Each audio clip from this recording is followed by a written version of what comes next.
Magandang araw po sa inyo. Ako po si AJ. Pwede po ba magtanong? Ang literal ba na kahulugan ng syntax ay isang buwis na ipinapataw sa mga kasalanan? Ano nga ba ang mga pinapatawan ng buwis? Ang mga produkto katulad ng alak at sigarilyo? Sa tingin ko, tama. Sa tingin ko, tama. So, tama nga ako. Sa tingin ko, tama na pag-aralan natin ang isyong ito. Narinig ko kanina sa radyo ang tungkol sa Abaya Bill upang ireforma ang struktura ng syntax. Aha! Sa tingin mo, ikaw lang ang may update sa balitang yan.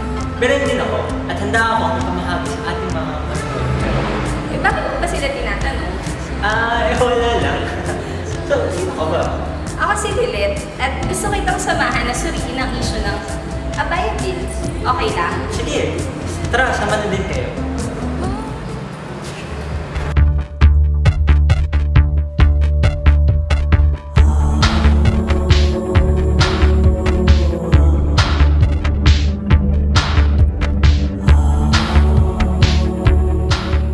Layunin ng talakayang ito na maibigay sa inyo ang maikli ngunit detalyadong pagsulyap sa issue ng pagbabago ng struktura ng syntax system sa Pilipinas.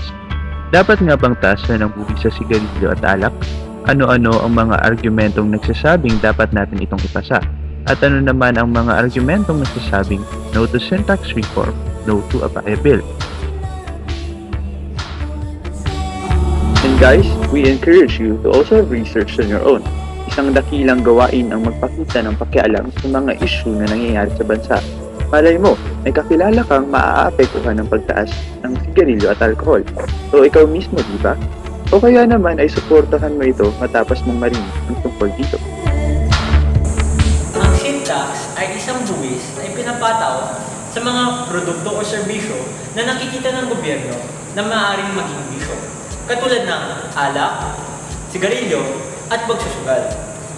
Bakit may syntax? Lile, ang sinasabi daw na layunin nito ay tanggalin o bawasan ang interes ng mga mamimili sa pagbibili ng mga ganitong produkto.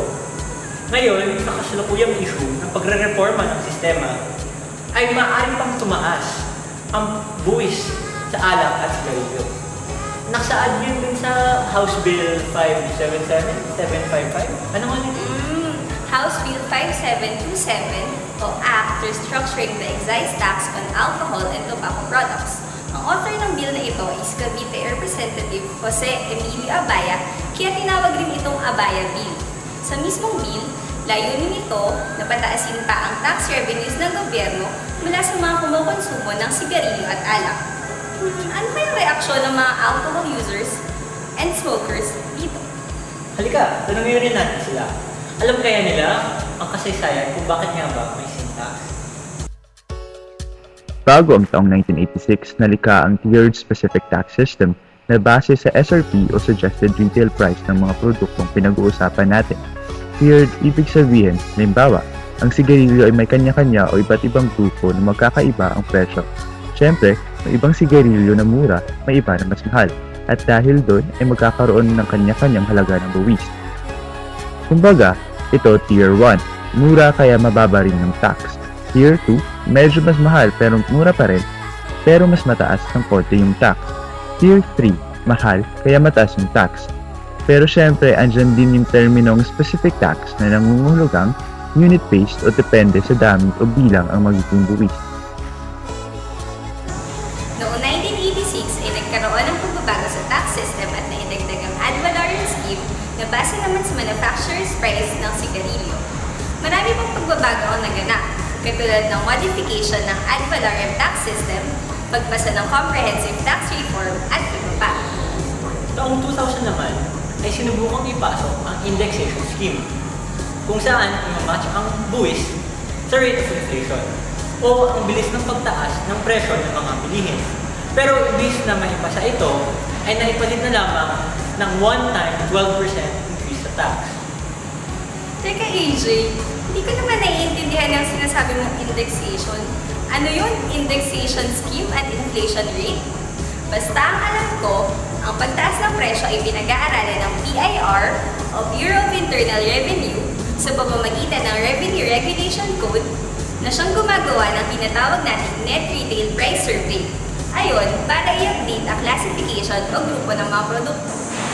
Noong taong 2004, nang naipasa ang RA 9334, nagkaroon ng mandato na taasan ang tax rate sa lahat ng brand ng sigarilyo at alcohol kada 2 taon. Ano kaya masasabi ng mga pro-abaya bill dito? Effective January 2011, low-priced cigarettes are taxed 2.72 pesos per pack, medium-priced 7.56 pesos per pack, high-priced 12 pesos per pack, and premium 28.30 pesos per pack. 2012, by August, Malacanang announced that it aimed to generate 60 billion pesos from a proposed bill restructuring the excise tax on alcohol and tobacco products. Sa taas ng antas ng teknolohiya ngayon ay napakadali ng makakuha ng impormasyon. Isang click lang at maaari ka nang matuto at maliwanagan tungkol sa isang bagay. Kaya try mo i-search sa Google ang Abaya Bill at alamin ang buong detalye nito. Siyempre gagawin nila yan dahil wise ang ating mga manonood. At dahil wise kayo mga manonood, ay bibigyan namin kayo ng sulya sa mga isyong nilalaman ng HB 5727. Una, sa ilalim ng Abaya Bill ay magkakaroon ng parehong tax rates ang lahat ng brands. Ito ay magdudulot ng kompetisyon sa lahat ng liquor at cigarette companies. Pangalawa, tataas ang makakolekt ng buwis ng gobyerno. At dahil dito, tataas din ang revenue at o kita. Pangatlo, ang pagsasabatas nito ay maglalaan ng pondo mula sa tax revenues para sa Universal Healthcare Program para sa mga probinsya. At pang-apat, sa mga argumento para sa sin tax reform ay ang pagdulot ng pagbaba ng pagkonsumo, lalo na ng mga kabataan dahil ang mga nasabing produkto ay nakasasama sa kalusugan. Una, dahil sa buwis na ipapasa sa consumer, ay tataas ang presyo ng sigarilyo at alak at maaaring magdulot ng mas kaunting mamimili. At dahil dito, ay mababawasan ang mga kita ng mga firms. At nariyan rin ang posibleng pagkawala ng trabaho ng ilang trabahador sa mga kumpanyang alcohol at cigarettes. Ang pangalawang argument naman ay ang tinatawag na inequity in price of goods. Sinasabi kasi na ang mga malalaking kumpanya ay mas kayang bayad ng matataas na buwis dahil sa kanilang mababang average cost o ang gastos ng pagproduce ng kada unit. Samantala, ang mga maliliit or small and medium players naman ay mahirapan makipagkompetensya. Ikaw, ano ang pinakamatimbang na argumento para sa'yo? Napag-isip-isip mo na ba kung papayag ka na maisibatas ang House Bill 5727? O isa ka sa mga pipigil para hindi mo ipatupad ito? Ano man ang iyong paniniwala, mahalaga at nag-isipan mong mabuti ang paninindigan mo. Mas mabuti na pinabusisi ang tunay na issue kaysa walang pakialam.